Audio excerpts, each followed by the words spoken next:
pregar a palavra de Deus ao seu coração. Estamos aí hoje, estaremos trazendo a 8ª e última parte da série Sacerdotes e Levitas como tipo Vou repetir. Estamos trazendo hoje a 8ª e última mensagem da série Sacerdotes e Levitas como tipo da Maravilha. Estamos acordando ainda, né, irmãos? Estamos acordando ainda, despertando. Bom estar aqui com você. Primeiro texto que nós vamos trabalhar, irmãos, nessa manhã. Abra sua Bíblia no livro de Neemias, Antigo Testamento. Neemias capítulo 10.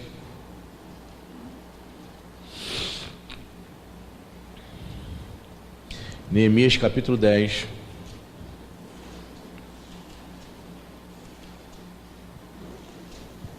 Verso 38.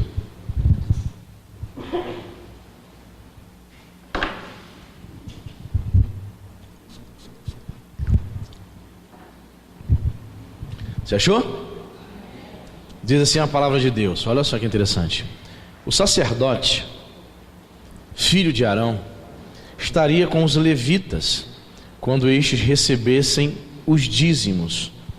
E os levitas trariam os dízimos dos dízimos à casa do nosso Deus, às câmaras da casa do tesouro. Guardou bem isso aí? Os levitas deveriam trazer os dízimos, sacerdotes e levitas, perfeito? Vamos para Mateus capítulo 23, que é um versículo muito pertinente a respeito desse tema.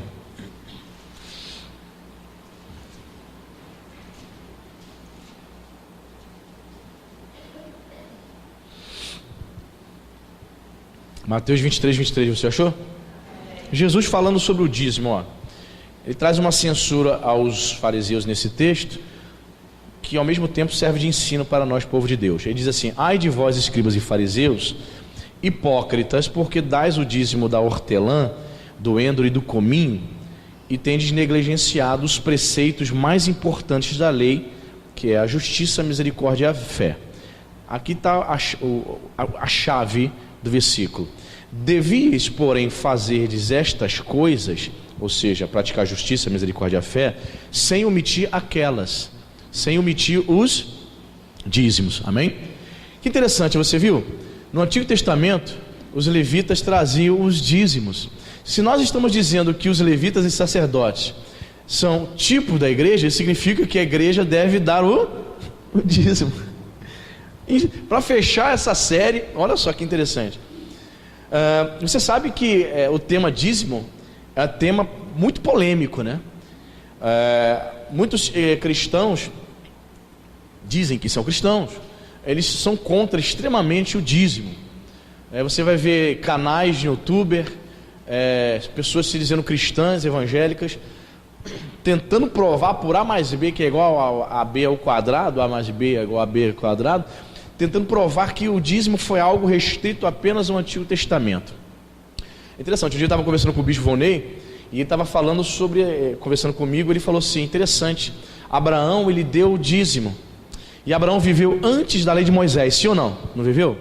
Abraão deu um dízimo. Então, no Novo Testamento dizemos que Abraão é o nosso pai da fé. Isso significa que o crente do Novo Testamento precisa seguir os princípios e os passos de Abraão. Se Abraão, antes da lei, dizimou, entregou seu dízimo, quanto mais nós, que digamos somos filhos na fé de Abraão. Percebe?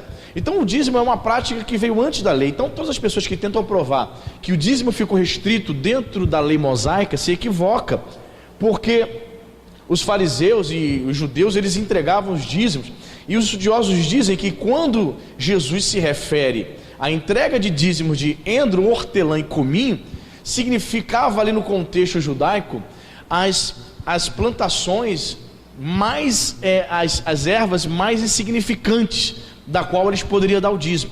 Ou seja, com essa declaração aqui, Mateus está dizendo que os fariseus, eles eram extremamente escrupulosos. Eles davam o dízimo até daquilo que nem precisava, como era o endro do hortelã da comim, mas eles faziam questão de dar. Interessante que Jesus não reprova. Jesus diz: vocês devem praticar a justiça, a misericórdia e a fé. Mas Jesus não reprova o fato deles serem escrupulosos no dízimo. Ou seja, se você achou R$5 e devolveu o dízimo de 50 centavos aqui no culto, Jesus não reprova, não. O que Jesus estava reprovando nos fariseus não era o fato deles estavam entregando os dízimos, mas ele vai dizer: devias porém fazer estas coisas sem omitir aquelas. Pratiquem a justiça, a misericórdia e a fé, mas não omita o ato de dizimar. Por quê? Porque através dos dízimos há o sustento da casa de Deus e da obra de Deus. Eu escrevi o seguinte aqui a respeito desse tema: dar o dízimo, coloca isso na tua agenda e no teu coração. Dar o dízimo não nos isenta de outras práticas cristãs. O que Jesus também está nos ensinando é que o fato de você entregar seu dízimo, isso não significa que você vai viver uma vida cristã de qualquer maneira, que você tem o direito de pecar, de ser uma pessoa ímpia, de não exercitar a justiça, a misericórdia, de ser um ateu, porque ele está dizendo que as práticas que faltavam aos fariseus eram a justiça, a misericórdia e a fé. Jesus observava nesses líderes religiosos que eles não exerciam misericórdia para com ninguém. Jesus observava que eles eram pessoas injustas. Jesus observava nesses líderes que eles não exercitavam a fé. Interessante, né? Eles eram céticos, eles eram racionalistas, embora fossem religiosos e entregassem seus dízimos, embora eles estivessem no culto na casa de Deus, entregando suas ofertas, seus cordeiros, para serem oferecidos em sacrifício no templo. Percebe isso, irmão? Então, qual o contexto, qual o ensinamento para mim e para você? Assim como os levitas no Antigo Testamento entregavam os dízimos, devolviam os dízimos, o crente também na Nova Aliança não está impedido, não está isento de não entregar os dízimos. E geralmente eu sempre falo isso: o camarada que entra na internet, posta vídeo falando mal, falando contra o dízimo, veja bem, o dízimo é o que? A 10ª parte da sua renda, não é isso? 10%. Você entrega 10% e Deus abençoa 90% que fica contigo, certo? Certo. Geralmente essas pessoas que falam mal do dízimo, qual seria o comportamento dela? Já que ela fala mal do dízimo, que o dízimo ficou restrito à lei, ela deveria, como exemplo, fazer o quê? Ofertar voluntariamente muito mais que 10%.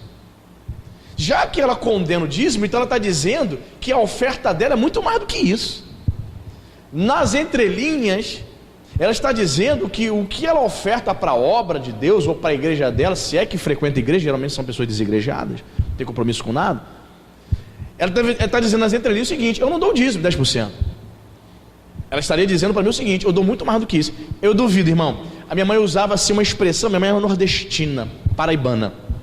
Só que ela veio da Paraíba para cá com 3 anos de idade, mas ela carrega muitas expressões interessantes que eu guardei.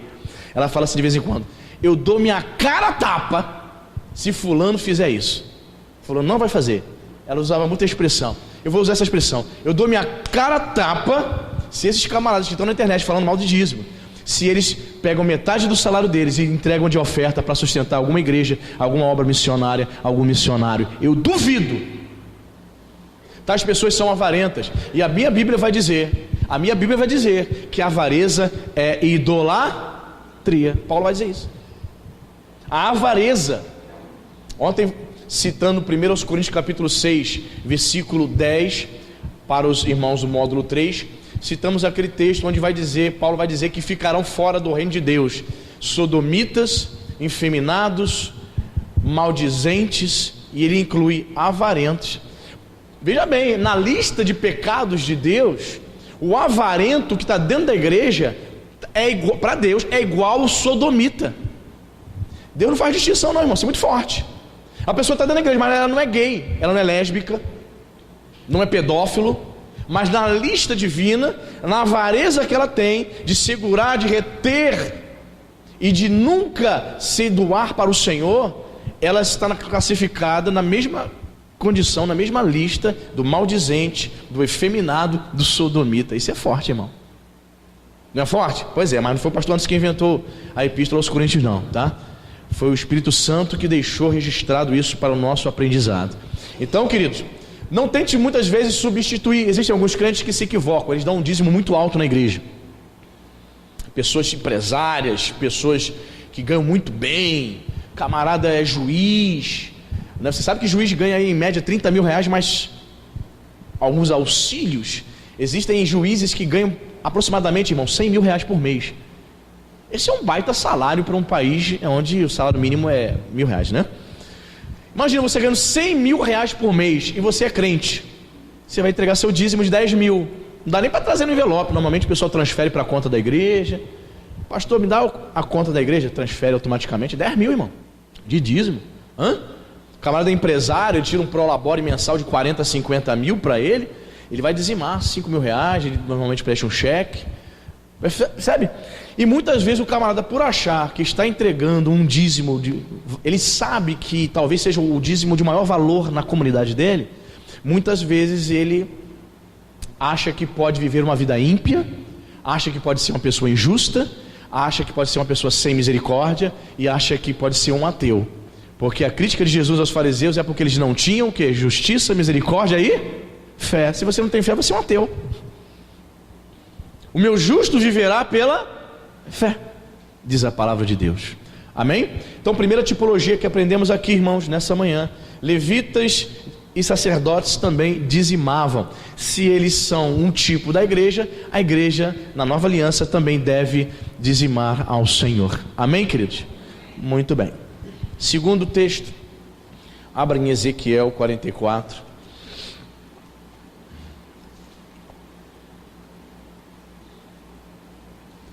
Ezequiel 44, versículo 10.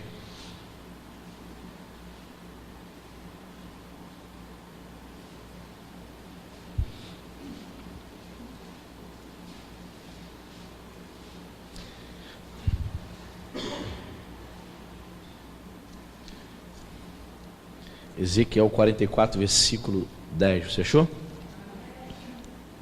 É isso? Isto. Veja só a declaração do profeta. Os levitas, porém, que se apartaram para longe de mim, Deus falando, quando Israel andava errado, que andavam transviados, desviados de mim, para irem atrás dos seus ídolos, bem levarão sobre si a sua iniquidade. Ou seja, em outras palavras, o pecado deles trariam consequências para a vida deles, ok? Guardou aí? Vamos ver isso aqui no Novo Testamento, João 5,14.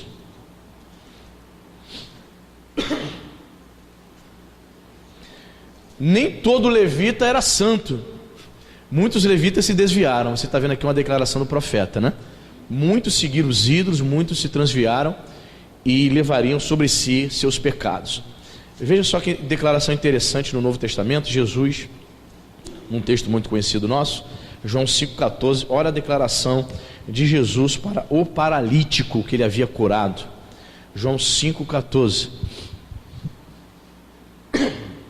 Diz a palavra de Deus aqui: mais tarde Jesus o encontrou no templo e lhe disse: olha que já estás curado, não peques mais, para que não te suceda coisa pior. Temos alguns ensinamentos aqui. Vamos lá. Eu falei aqui que os levitas, por fato de terem se desviados, eles levariam sobre si as consequências do pecado. Irmãos, de fato, no caso aqui desse paralítico aqui, dá a entender, pela declaração de Jesus, que o problema dele, a paralisia dele, era resultante de pecado. Mas isso também não significa dizer que qualquer doença seja porque você está em pecado. Mas o caso dele, sim. E Jesus o alerta. A Bíblia não revela, Jesus não revela qual era o pecado dele. Sabemos se ele era homossexual, tu não sabe. Se ele era um adúltero, um pedófilo. Ou você acha que só existe pedófilo agora? Agora que se fala em pedofilia sempre existiu, irmão. Nós não sabemos qual era o pecado dele grave que o fazia ele ser um paralítico. Jesus cura. Ele fica curadinho, bonzinho. Jesus encontra com ele mais tarde no templo e fala assim: ó, tu está curado. Tu já está curado, não está curado? Tô, mestre, tá. Ó, peca mais não, tá? Sabe aquele negócio que tu estava praticando? Faça mais não, para que não te suceda coisa pior. Jesus estava dizendo que se ele voltasse às práticas antigas, se ele não, a partir daquela cura, ele não começasse também a ser curado no coração, não se convertesse de fato de verdade, poderia acontecer coisa pior. Irmãos, se Jesus aparece para você e diz assim: Mariazinha, Joãozinho, para de pecar, senão vai acontecer coisa pior contigo. O camarada era paralítico. O que pode ser pior do que uma paralisia, irmão? Senão a morte. Coisa pior aqui está significando que ele poderia vir a óbito, vir morrer sem salvação. Coisa pior é partir desta vida sem a salvação. Nem todo mundo, gente, que é curado na igreja nasce de novo. Deveria ser grato a Deus e buscar o Senhor e buscar essa intimidade, esse novo nascimento. Mas nem todo mundo que recebeu uma cura é transformado ou se converteu de fato de verdade. Esse indivíduo aqui recebeu um alerta de Jesus. Jesus percebeu que após a cura, talvez ele estivesse tendo o mesmo comportamento de antes.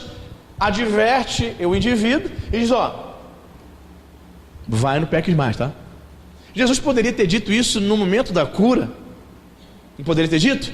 Mas diz o texto aqui que mais tarde Jesus talvez tivesse curado esse homem e tivesse ficando observando ele durante o dia.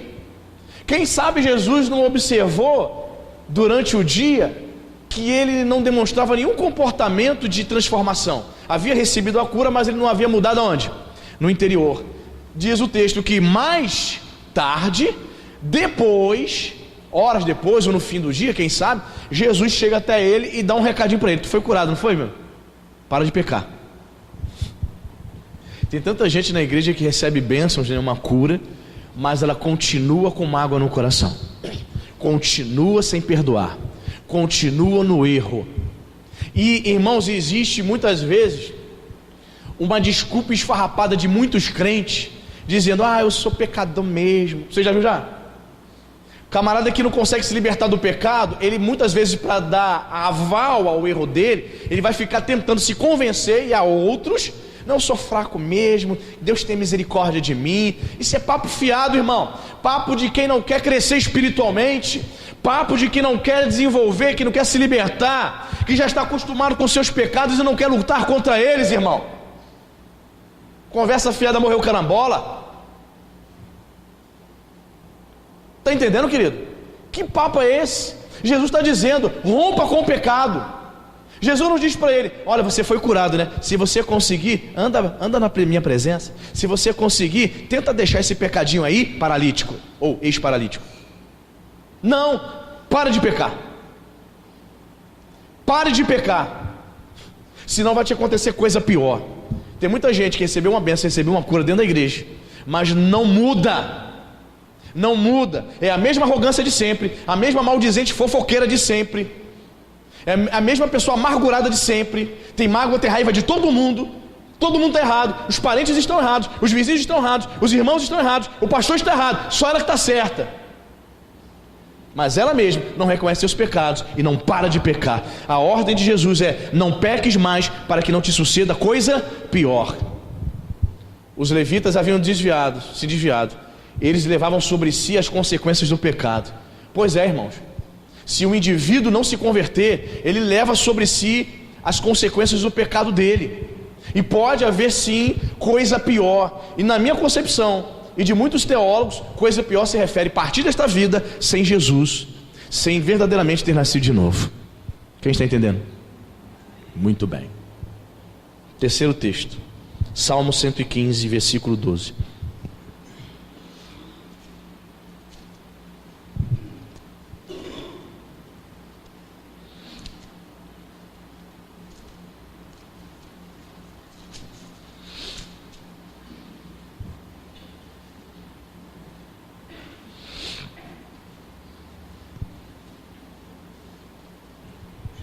Salmo 115, verso 12,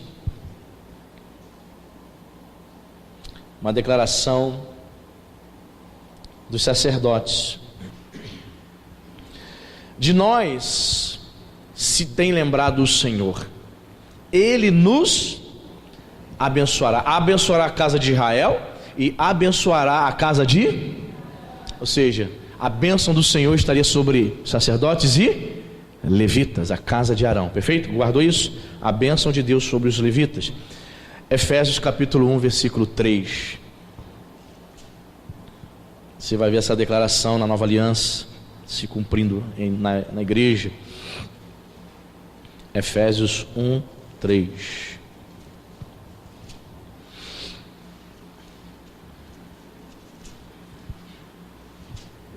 Você achou? Diz o texto: bendito o Deus e Pai de nosso Senhor Jesus Cristo, que nos tem abençoado com toda sorte de bênção espiritual nas regiões celestiais em Cristo. Aleluia. Em Jesus nós somos abençoados. Amém, irmão? Interessante, né? Escrevi o seguinte no meu esboço: a bênção do crente são sobretudo espirituais. Deus pode nos conceder saúde, prosperidade, mas não é a prioridade. A prioridade de Deus é nos abençoar espiritualmente em Cristo Jesus nas regiões celestiais. Quando ele se refere nas regiões celestiais, está falando da origem dessa bênção.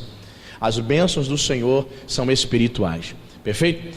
E no grego a palavra bênção espiritual é uma palavra chamada pneumáticos, referente a dizer que todas essas bênçãos, toda essa sorte de bênçãos é oriunda do Espírito Santo, que habita no meio do povo de Deus, que habita na igreja, ok? Então quais seriam essas bênçãos espirituais? Toda sorte, eu citei aqui 3. Por exemplo, a nossa união com Cristo é uma destas bênçãos espirituais. O crente hoje, ele tem uma unidade com Cristo Jesus, ele tem intimidade, ele tem comunhão com o Senhor Jesus, através do seu Santo Espírito, amém? Hoje nós temos livre acesso à presença de Deus, o véu foi rasgado, embora haja alguns grupos aí se dizendo cristãos tentando costurar de novo o véu, estão tentando de todas as formas, mas nós precisamos ficar com a palavra, amém, irmão? O véu foi rasgado, temos livre acesso à presença de Deus e temos essa unidade em Cristo Jesus, ok? Segundo tipo de bênção refere-se à expiação dos nossos pecados. Fomos abençoados com toda a sorte de bênçãos espirituais. Uma dessas bênçãos é o saber que na cruz do Calvário nós não temos ali um mártir, uma pessoa que morreu por uma ideologia. Não, temos ali o próprio Deus encarnado morrendo para a redenção dos nossos pecados, amém, irmão? Essa é a diferença de uma pessoa que morre por uma ideologia. Isso chamamos de mártir. O nosso Deus não, ele foi o Cordeiro de Deus que tirou o pecado do mundo, ok? E terceiro tipo de bênção que está incluso nesse contexto de toda sorte espiritual, possivelmente se refere aos dons do Espírito Santo que são distribuídos para os crentes, que é repartido entre o povo de Deus para o serviço. Presta atenção, irmão, dons espirituais não são concedidos para o povo de Deus para você se vangloriar. Deus me usou como profeta, Deus me usou no dom de línguas, na interpretação de um dom. Pastor, Deus me usou num dom de maravilhas. Eu orei e a pessoa em estado terminal, já morrendo, ela voltou à vida. Olha, Deus me usou. Não é para vanglória nossa, não. Os dons espirituais são para a edificação da igreja, do corpo, para abençoar as pessoas, é para o serviço, amém, irmão? Ok? Então tudo isso está incluso nessa questão. Somos abençoados com toda a sorte, com todo tipo de bênçãos. Bênçãos materiais, bênçãos espirituais. Você tem sido abençoado com toda a sorte de bênção espiritual? Amém. Irmão, se você não entender isso, você vai ficar com um Cristo frustrado. Como assim? Você pode servir ao Senhor e de repente não ser bem sucedido financeiramente, emocionalmente.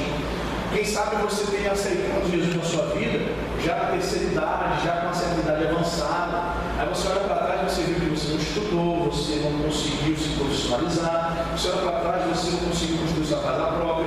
Você olha para trás e você poderia ter tido um filho, mas você teve 7, 8.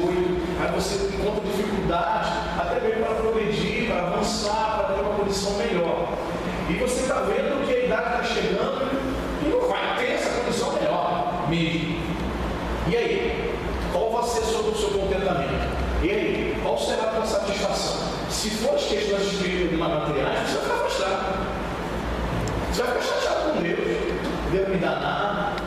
aceitei Jesus já com uma idade avançada. Se eu soubesse, eu teria tido esse entendimento, eu teria buscado mais a Deus, eu teria investido na minha vida profissional. Aí a pessoa fica frustrada, lamentando o que deixou de fazer, as oportunidades que ela perdeu ou que ela não teve. Aí você fica frustrado, fica deprimido dentro da igreja, ouvindo a palavra. Mas se a sua satisfação, se o seu contentamento estiver em Jesus, se você entender que a prioridade de Deus é te abençoar espiritualmente, você vai encontrar satisfação em Jesus, amém? Você vai encontrar. Você não vai ficar todo dia deprimido, choro, e aí, trabalho, levanta. É impressionante. Tem uns crentes que todas as vezes falam, e aí, não, tá na vitória a cabeça? Vai ver, a gente vai levando, né? Irmão, não faz isso comigo não. Qual é o desse comigo não? A gente vai vendo, a gente vai levando. Tipo assim, Jesus não está influenciando na minha vida, ele não está operando na minha vida. Será que Jesus te perdeu o poder? Ou é você que não leva a sério a palavra de Deus? Eu fico com a segunda opção. Crentes preguiçosos, crentes que não valorizam a palavra, crentes que não levam a sério a fé que diz professar e quer colocar a culpa em Deus das suas frustrações, dos seus erros e dos seus pecados. Está equivocado, não?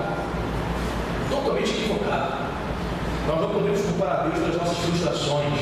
Você precisa encontrar contentamento nas coisas espirituais, amém? Toda sorte de bênçãos espirituais, irmão. Amém. Vamos ter uma mini vigília aqui na sexta-feira santa, no feriado, dia 19. Já vim sentindo no meu coração o desejo de fazer na sexta-feira santa, nós nunca tivemos aqui.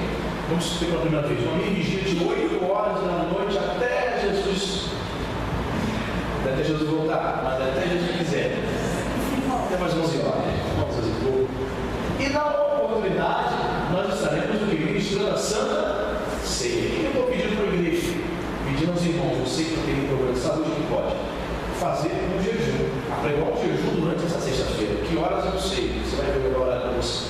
Apregar um jejum. Qual o propósito? Para que Deus venha derramar toda sorte de bênçãos espirituais sobre a tua vida, sobre a tua igreja. É disso que nós precisamos, irmão. Se as bênçãos espirituais estiverem sobre a nossa vida, as demais coisas vão acontecer o que? Naturalmente. Nosso foco precisa ser as bênçãos espirituais. Amém? Louvado seja o nome de Jesus. Quarto texto. Jeremias 33, 22.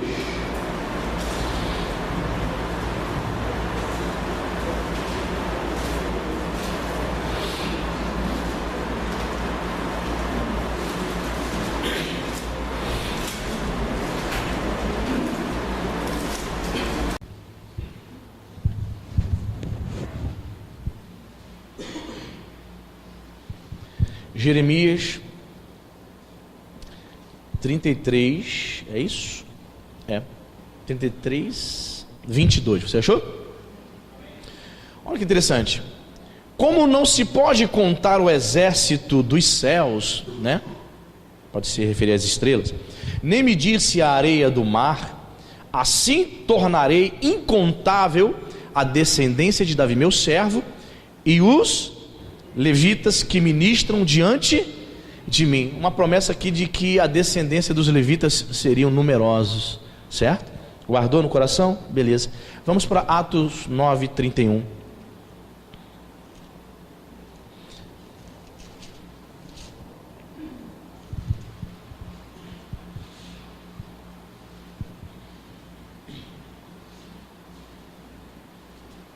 Muito interessante esse texto, irmãos. Atos 9, 31, você achou? A igreja, na verdade, tinha paz por toda a Judéia, Galiléia e Samaria. Repita comigo: edificando-se e caminhando no temor do Senhor e no conforto do Espírito, crescia em número. Amém? Que interessante, né? Deus faz uma promessa dizendo que os levitas seriam numerosos, eles iriam crescer em número. Vemos aqui na igreja primitiva o Senhor abençoando a igreja com crescimento espiritual e crescimento numérico. Amém, irmãos? É interessante isso porque algumas igrejas crescem numericamente, mas não espiritualmente. Algumas igrejas têm essa grande dificuldade. É uma igreja capenga, muita gente, mas não há ensino, não há ministração da palavra, não há o cuidado com aquele povo. Então a igreja, ela está enferma, cheio de problemas, os problemas não são resolvidos, os crentes não recebem uma palavra de exortação, uma palavra de confronto. Aí, meu amigo, a bagunça está generalizada. O pastor delega a responsabilidade para as pessoas, mas não supervisiona, e as coisas vão acontecendo de qualquer maneira. Não é assim. Veja os passos para que a igreja cresça espiritualmente e numericamente. Está aqui, está na nossa cara, está na Bíblia, irmão. Olha que interessante. Ele vai dizendo que a igreja, na verdade, tinha paz por toda a Judéia, Galiléia e Samaria. Repita comigo: edificando-se. Você entende? A igreja, ela vai crescer sendo edificada. A igreja cresce espiritualmente quando ela é construída, quando a igreja tem base. E a base da igreja deve ser a palavra do Senhor Jesus Cristo, amém? A base da igreja deve ser o Evangelho. Estava falando ontem para os alunos no módulo. O pastor, ele prega baseado na palavra. Se ele pregar baseado na sua axiologia, não é pastor, não é pregador da palavra. A igreja está edificada sobre a doutrina dos apóstolos, amém, irmão? E esta tradição ficou registrada para nós, para que possamos também viver na doutrina dos apóstolos.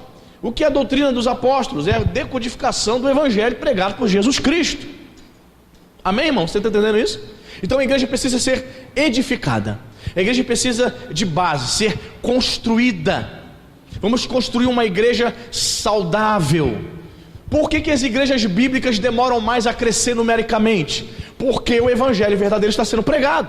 E quando o evangelho verdadeiro é pregado, muitas pessoas que gostam do oba-oba, muitas pessoas carnais que acham que a igreja é clube, o que elas fazem quando ouvem esse evangelho autêntico? Elas se retiram. Eu vou sair daqui, porque o pastor não deixa eu exercer meu ministério, porque o pastor não deixa eu fazer. O pastor, presta atenção, meu irmão, o pastor Anderson não impede ninguém aqui de fazer a obra de Deus. O que o pastor Anderson vai podar, porque ele é pastor da igreja, é de você fazer a obra de Deus, a casa de Deus bagunça. Isso você não vai fazer. Perfeito? Tenho a Cíntia para me trazer determinadas coisas. Os diáconos observam também determinadas coisas. Se eles perceberem alguma coisa errada, eles me trazem. Saibam disso, que eles me trazem. Pastor, está acontecendo isso. E eu vou até você. Você não vai fazer a casa de Deus bagunça, não. A obra de Deus você nem pedido, não, de fazer. Ontem eu estava falando no módulo 3, irmão. Ontem eu falei demais no módulo 3. E engraçado que eu não pigarreei e não tossi. Eu estou desconfiado, irmão, que eu estou com calos. Demorou a descobrir, mas possivelmente estou com isso, vou ter que tratar. Calos nas pregas. Por isso toda hora tossindo, pigarreando, né? Tem que ir no otorrino. Eu falei o seguinte para os irmãos: irmãos, presta atenção. Me parece, por observação, que muita gente, principalmente a turma da antiga, da igreja, que tem 15, 20, 30 anos, pessoal que não tem muita coisa para fazer durante o dia, em vez de fazer um curso de crochê, de tricô, um cursinho de artesanato, de praticar o bem, prefere viver nas casas fazendo fofoca da vida dos outros, prefere ficar falando mal da vida do pastor, da esposa do pastor, da filha do pastor, do genro do pastor. Como o pastor Jorge falou semana passada, né? Nem tem nome o Mateus, ele é o namorado da filha do pastor. Tais pessoas, me parece que essas pessoas não têm entendimento e visão espiritual nenhuma. Por que ela tem tempo? Olha só que eu vou questionar você aqui agora. Por que essas pessoas têm tempo para ficar nas casas falando da vida dos outros, fazendo fofoca, questionando as pessoas, questionando tudo que o pastor está realizando, mas não sente no coração? Ela tem tempo, está aposentada, está em casa, não trabalha ou trabalha por conta própria. Por que essa pessoa não sente no coração de pegar um dia do mês dela, um dia, ela doar para Jesus e colocar no coração, e ir lá no hospital do INCAR, lá no centro do Rio, lá no terminal 4, é onde ficam os cancerosos terminais, e se doar, levar panfleto, levar uma palavra de consolo para aquelas pessoas que vão morrer dentro de 2 dias, um dia. Engraçado que essas pessoas não pensam nisso, não. Por que será, irmãos, que não? Deus te chamou para fazer a obra de Deus, irmão. Ah, não tenho nada para fazer. Vai fazer um cursinho de artesanato, preenche a tua cabeça com as coisas de Deus. Mas quando a tua mente está vazia, você vai preencher com baboseira, com atos carnais, com questões carnais, para falar da vida dos outros, para reparar a vida dos outros. Por quê? Falei com os irmãos do Módulo 3 e falo aqui de manhã. Por que esses crentes, eles não sentem no coração, não é para falar para o pastor não, ele não vai tocar trombeta, vai falar para a igreja não, por conta própria, vai lá, prepara 10 quentinhas, por conta própria, passa ali 9 horas da noite na Vila Capri, em frente à Casa Bahia, distribui 10 quentinhas e traz uma palavra amiga. Isso é obra de Deus, irmão. Não precisa fazer um ministério das quentinhas para fazer isso não, irmão. Você pode fazer. Você pode pegar o ônibus sozinho e fazer obras de Deus, levar uma palavra para o canceroso que você nunca viu. Mas nós preferimos estar nas casas, fazendo fofoca, questionando A, B ou C. Irmão, será que somos crentes de verdade? Para a gente pensar. Será? Não passa pela cabeça dos crentes. A semana toda em casa. A semana toda em casa, sem praticar o bem, sem fazer o próximo, amor, dedicar o amor ao próximo a ninguém. É impressionante. Não surgem essas questões? Deveriam surgir, né? A igreja, ela só cresce espiritualmente se ela entender isso. Se ela for construída, edificada sobre os princípios apostólicos, sobre o princípio da doutrina cristã, meu irmão. É impressionante. É por isso que você vê a fofoquinha na igreja. Disse-me disse. É por isso que você vê um monte de gente perdendo tempo. Perdendo tempo falando da vida dos outros. Irmão, cuidado, querido.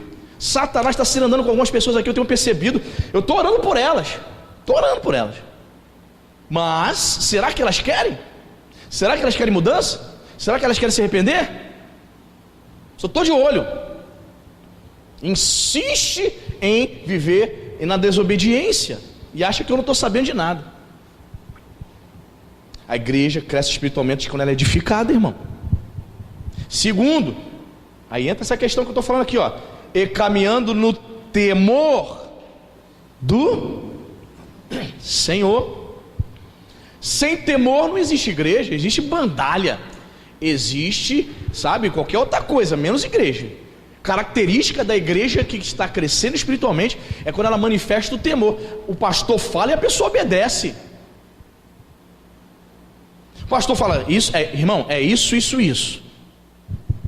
A pessoa. Aí o pastor vai cobrar no dia seguinte, e aí, irmão? Esqueci, pastor, esqueci. Aí no dia seguinte, pastor, não estou nem aí. Irmão, temor do Senhor, querido.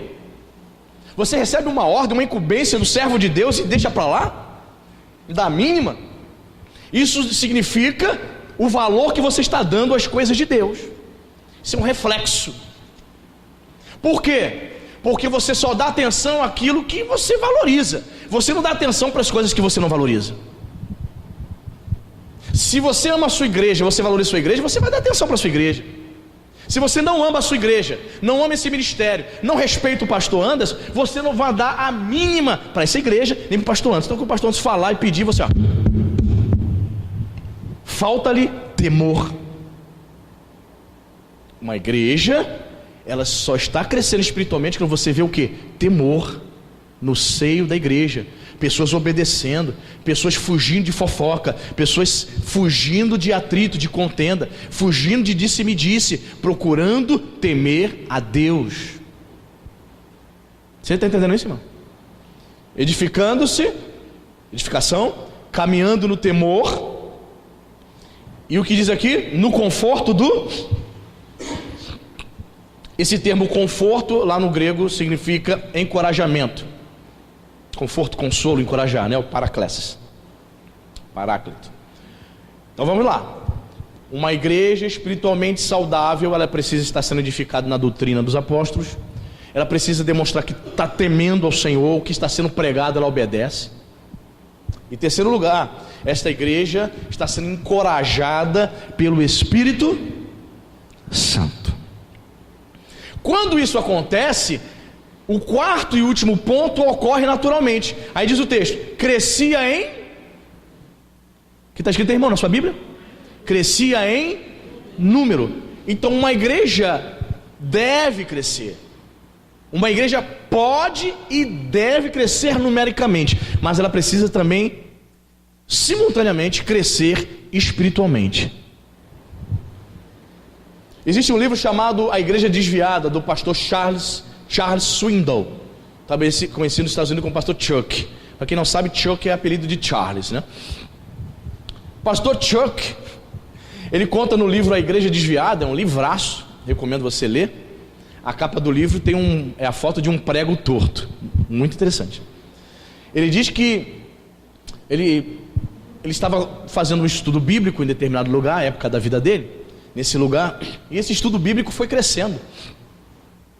Daqui a pouco tinha 20 pessoas, daqui a pouco 40, 50, 60, chegou a 300 pessoas o estudo bíblico. Ele, gente, já somos uma igreja, não é mais um encontro de célula, de pequenos grupos, nós já somos uma igreja. Aí ele fundou a igreja, começou com 300 pessoas, a igreja foi crescendo, 300, 500, 700,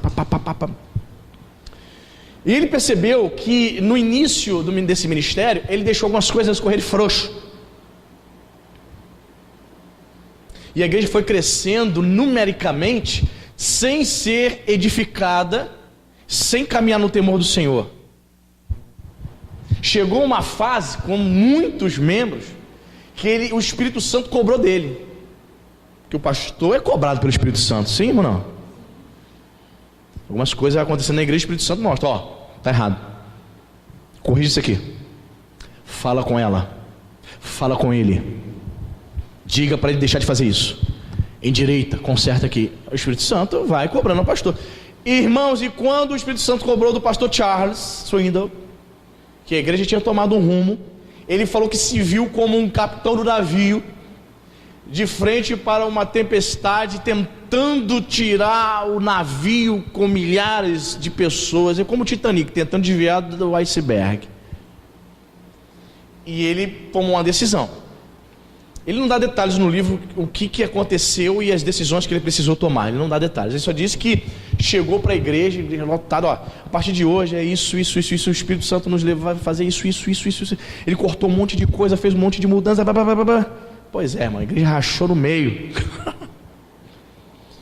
Rachou no meio. Talvez ele tenha até tido uma certa culpa, porque ele deveria ter feito o que ele fez na igreja, com a igreja com muitos membros, ele deveria ter feito quando? No início, no começo. Então, quando ele foi fazer a mudança, ele percebeu que a igreja havia crescido em número, mas não havia sido edificada. Cresceu enferma. Uma igreja pode crescer enferma, isso é problemático, irmãos.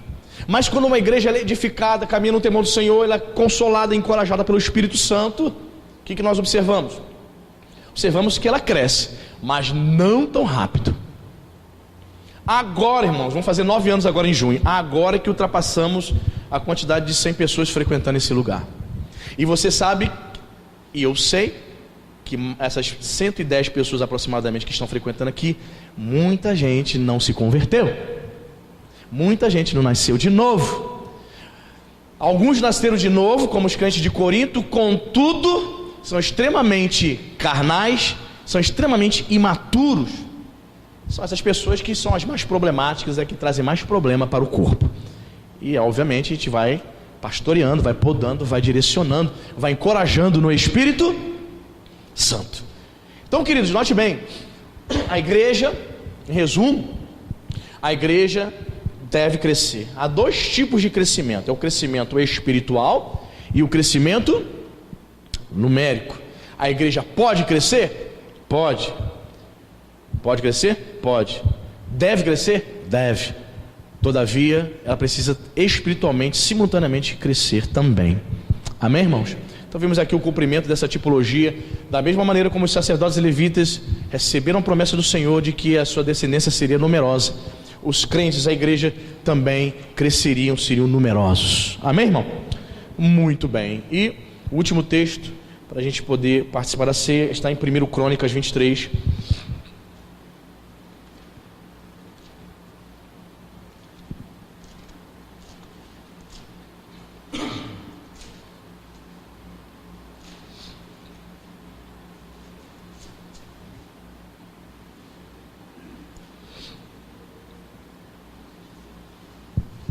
1 Crônicas 23, versículo 25 e 26. Interessante demais esses textos, irmãos, impressionante.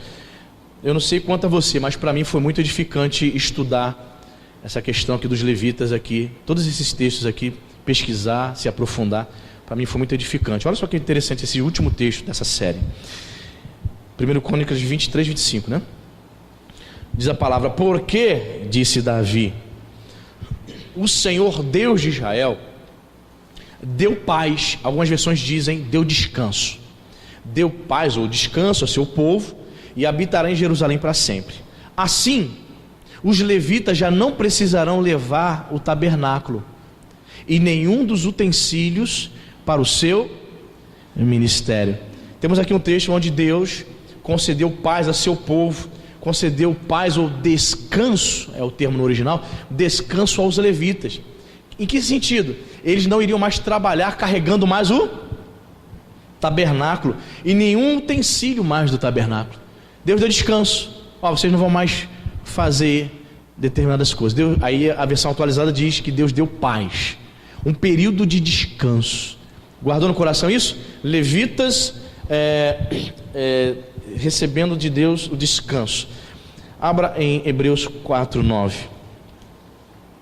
O contexto do descanso ou do repouso para o crente hoje é esse aqui que o autor, a Epístola aos Hebreus, descreve. Hebreus 4:9, né?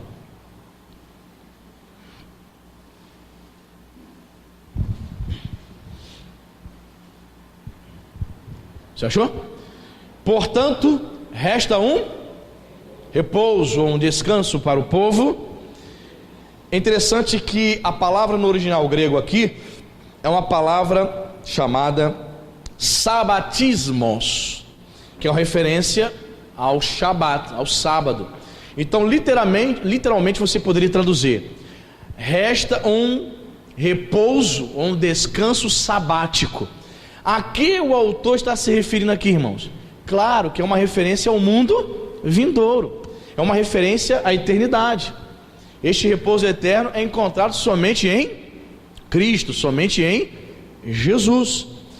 Eu achei muito interessante, consultando algumas traduções, que a Bíblia Nova Versão Transformadora, que é uma versão muito interessante, NVT, ela traduziu assim: portanto, resta um descanso definitivo para o povo de Deus. Que descanso definitivo é esse, irmão? É quando meu corpo ficar lá no caixão no cemitério do 15? Não, ele está se referindo ao descanso eterno, ele está se referindo à eternidade. Então, por que a igreja não é obrigada? Já expliquei aqui e repito. Por que a igreja não é obrigada a guardar o sábado, como os adventistas ensinam, correndo o risco de você não ser salvo na doutrina adventista?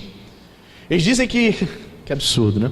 Eles dizem que quem não guarda o sábado, mas guarda o domingo para o culto, está totalmente fora, não é salvo. A guarda do domingo pelos cristãos teria sido inventada por Constantino e seria a marca da besta. Olha só, que coisa, né? Equívoco interpretativo, totalmente equivocados eles. Nós não somos obrigados a guardar o sábado, porque o sábado, a palavra sábado vem do hebraico Shabbat, significa descanso, é uma referência, é uma analogia ao descanso eterno. E o autor da Epístola aos Hebreus aqui confirma: portanto, resta um repouso. O crente, obviamente, sim, ele tem que ter um dia para buscar a Deus, para cultuar o Senhor, que seja no domingo, que seja na quinta, que seja na terça, não importa. Importa que ele busque a Deus. Mas, se você não vier no domingo, você está trabalhando. Imagina, você é um plantonista. Há um crente que é plantonista, trabalha por escala, você vai trabalhar domingo. Aí você não é salvo? Porque você não conseguiu vir? Pois é, para eles também. Quem não for no sábado, no culto adventista, não é salvo, porque ele não conseguiu guardar o sábado. É impressionante, irmão, é impressionante. Coisas absurdas, leis humanas. Nós não aprendemos essas coisas. Nós entendemos que dos 10 mandamentos do decálogo, não matarás, e não matarás lá no original hebraico é não assassinarás. Porque a tradução portuguesa é horrível. Porque quando se diz não matarás, um bandido entra dentro da sua casa, quer estuprar tua mulher e tuas filhas. e você não reage. Você poderia ter impedido aquele bandido de trazer o mal para a tua casa. Você não reage e não mata o bandido, porque você leu que não matarás. Não, vou deixar ele fazer o mal. Não é isso que a Bíblia está dizendo. A Bíblia condena o assassinato, algo que é premeditado. O indivíduo que planeja o assassinato na covardia é o assassinato com dolo. Não é isso? Até a jurisdição brasileira vai dizer isso. Existe o assassinato com dolo e aquele que é o culposo, não é isso? Você atropela uma pessoa, foi porque você quis, matou a pessoa. Não, então você vai ser julgado por homicídio culposo. Não houve a intenção. Então no hebraico, o termo hebraico significa isso: não assassinarás. Não mate uma pessoa de maneira planejada, com intuito maligno. Ele não está falando de pessoas que se defendem. Está entendendo? Assim também vale esta interpretação para o soldado que se alista no seu país e vai para uma guerra. Não é considerado pecado um soldado que vai atirar no outro. Não inclui nesse texto, não matarás. Você está entendendo? Então é impressionante, né, irmãos? Como você não estuda a Bíblia, você é um ignorante no sentido de desconhecer as Escrituras. Os crentes falam muita besteira. Os crentes falam muita besteira.